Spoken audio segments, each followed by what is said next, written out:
40 वर्षीय chartered accountant का अपहरण। ऐसे में कुछ सवाल है, जानने के लिए सुने मुंबई की दृष्टि समाचार। आरोपियों ने 5 करोड़ की फिरौती मांगी, 4 आरोपी गिरफ्तार। डिवाइन पावर कंपनी में पैसे फंड्स में से किया अपहरण। 40 वर्षीय चार्टर्ड अकाउंटेंट भूषण अरोड़ा का 17 जनवरी की दोपहर को अपहरण कर लिया गया था। उनकी पत्नी मेघा अरोड़ा ने एक अज्ञात व्यक्ति के खिलाफ भारतीय दंड संहिता की धारा 364 फिरौती के लिए अपहरण के तहत मामला दर्ज कराया था। 19 जनवरी को Pawai police station.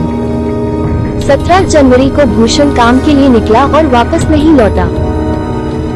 Police report के मुताबिक 17 जनवरी को दोपहर 2:45 बजे भूषण अरोड़ा काम के लिए घर से निकले और फिर घर नहीं लौटे।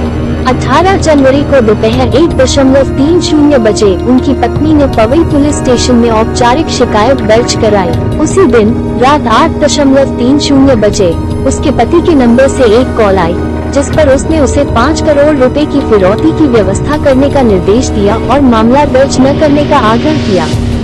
उन्होंने उल्लेख किया कि वो किसी अनिकांत जैन से पैसे मांगेंगे और किसी तरह उन्हें धन उपलब्ध कराने के लिए मना लेंगे। बोलते समय उसने उसके पीछे से एक आवाज सुनी, हमने उसके साथ अच्छा व्यवहार किया है, चिंता न करें, हम उसके दोस्त हैं। अरोड़ा ने उसे आश्वासन दिया कि वो 30 मिनट बाद दोबारा फोन करेगा, लेकिन उसने ऐसा नहीं किया। आखिरकार वो फिर से पुलिस के पास पहुंची।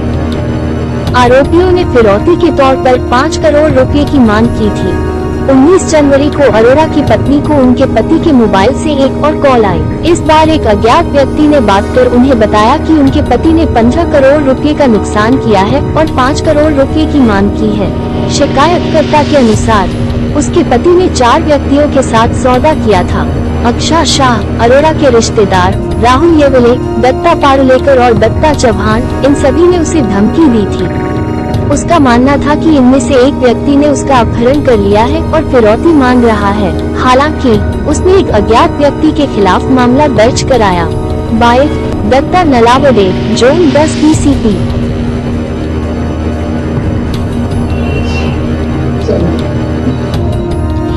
17 तारीख को पवई पुलिस स्टेशन में एक मिसिंग कंप्लेंट रिपोर्ट हुई थी, जिसमें भूषण अरोड़ा नाम के चार्टर्ड अकाउंटेंट मिसिंग है करके एक कंप्लेंट थी। इस मिसिंग कंप्लेंट का इन्वेस्टिगेशन पवई पुलिस स्टेशन की टीम के द्वारा किया जा रहा था। इसी दरमियान 19 तारीख को भूषण अरोड़ा जी की पत्नी को एक कॉल रिसीव हुआ। उसमें 5 करोड़ की डिमांड जिन्होंने उनका किडनैपिंग किया था उन्होंने की थी। इसके बाद भी 2-3 कॉल आए कि पैसों की व्यवस्था हुई कि नहीं। इस कंप्लेंट का सीरियसनेस को ध्यान में रखते हुए इमीडिएटली ऑफेंस रजिस्टर किया गया और इस ऑफेंस के इन्वेस्टिगेशन के लिए टोटल 12 टीम्स डेप्यूट की गई थी। टेक्निकल इन्वेस्टिगेशन और फील्ड वर्क, इसके बेसिस पे अब तक इस ऑफेंस में हम 4 लोगों को अरेस्ट कर चुके हैं। जिनका अब्डक्शन हुआ था वो चार्टर्ड अकाउंटेंट, उनको भी सही तरीके से बचाया गया है और अब्डक्शन के लिए यूज़ किया गया व्हीकल और बाकी चीज़ें इसमें जब्त की जा चुकी है। सर क्या वजह है पूरे अपहरण की, क्या वजह है, किस क्यों वजह? भूषण अरोड़ा करके जो चार्टर्ड अकाउंटेंट है वो डिवाइन पावर नाम की कंपनी के लिए काम करते थे। ये कंपनी 2020 में रजिस्टर हुई है, जिसमें बहुत से कॉमन लोगों ने इन्वेस्टमेंट की थी। इस कंपनी के लिए ट्रेनिंग लेना और बाकी चीज़ों का काम भूषण अरोड़ा करते थे। बाद में इस कंपनी ने अपने जो इन्वेस्टर्स हैं उनको कुछ भी रिटर्न्स नहीं दिए, उनके पैसे डूब गए। इसके बारे में थाना में और न्यू मुंबई में 2 ऑफेंसेस दाखिल है। तो ये जो एक्यूज है उनके भी पैसे इस कंपनी में इन्वेस्ट किए गए थे। तो इन्होंने, अगर इनका चार्टर्ड अकाउंटेंट का हम अब्डक्शन करते हैं तो हमारे पैसे वापस मिल जाएंगे, इस ऑब्जेक्टिव से उनका अब्डक्शन किया था। नाही, आरोपींवर कोणतेही गुन्हे दाखल नाहीत। यांनी स्वतःचे पैसे परत मिळवण्यासाठीच हा गुन्हा केलेला आहे।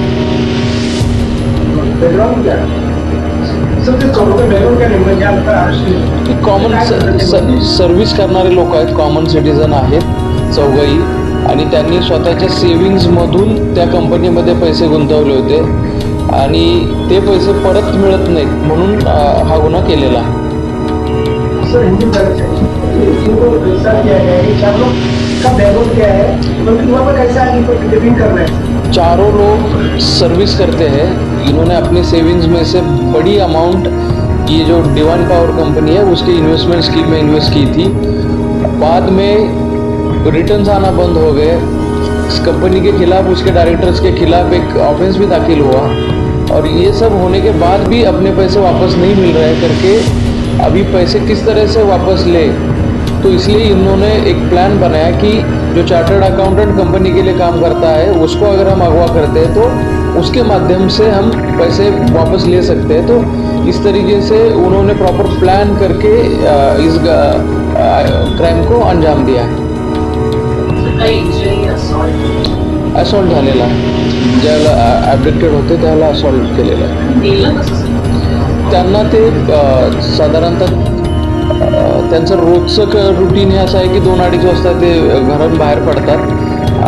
8-8:30पर्यंत बुमरँगच्या जवळ त्यांचं ऑफिस आहे, तिथे बसतात आणि 8:30च्या आसपास ते घरी निघतात. बुमरँगच्या जवळ आहे हो. बुमरँग साकी नाकामध्ये येतं. तर ते त्यांचं एकदम डेली रुटीन यांनी स्टडी केलं होतं आणि मग ज्या दिवशी 17 तारखेला हे बाहेर पडले ऑफिसमधून त्यावेळेला ते किडनॅपर्स बुमरँगच्या जवळ रेडीच होते. हे पायी जाताना दिसले तसे त्यांना इको गाडीमध्ये टाकलं यांनी आणि मग इथून मुंबईच्या बाहेर घेऊन गेले. जबरदस्ती बाहेर नाही, वेपन कुठलेही मिळाले.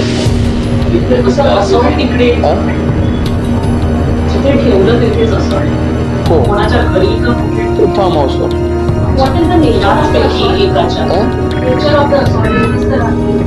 सुपरफिशियल इंजुरी आहेत, असं काही ग्रीवियस कोणती इंजुरी नाही. नाही, त्यांच्या एका मित्राने त्यांना काही दिवसापुरतं वापरण्यासाठी दिलं होतं. त्याला यांनी क्लिअर सांगितलं नव्हतं की कशासाठी वापरतो. इनफॅक्ट यांनी व्हेकलसाठी वापरलेला नंबरसुद्धा OLXची वेबसाईट सर्च करून वापरला जेणेकरून पोलीस मिसगाईड व्हावेत. त्याच्यानंतर नाही, नंबर प्लेट खरी आहे, म्हणजे इको गाडीचीच नंबर प्लेट आहे, पण ती इको गाडी कधीचीच विकली गेली आहे, दुसऱ्याकडे आहे आता वापरामध्ये. OLXवर असतं ना विक्रायला, हां, डुप्लिकेट नंबर प्लेट वापरली होती. न्यू मुंबई, नवी मुंबई परिसरातले आहेत. इको गाडी, इको, मारुती इको.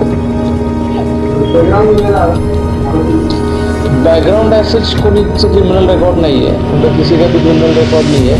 सर्विस करने वाले लोग हैं.